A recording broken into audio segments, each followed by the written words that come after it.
Республика ждет одобрения очередной заявки на капитальный ремонт школ. Решение федеральный центр примет в конце сентября.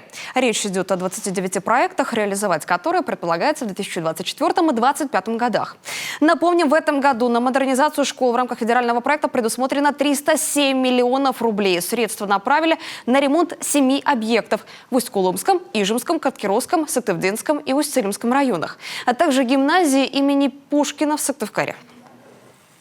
Все поняли объем, и все поняли сейчас, как эта программа работает. Вот сегодня наши 3 школы, которые уже прошли капремонт за летний период, они открыли свои двери. И мы видим, насколько действительно школа, которая нуждалась в серьезном ремонте, получается абсолютно практически новый объект.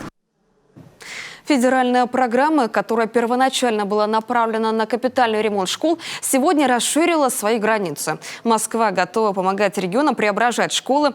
На федеральные средства идет закупка новой мебели и оборудования, а учителей отправляют на повышение квалификации.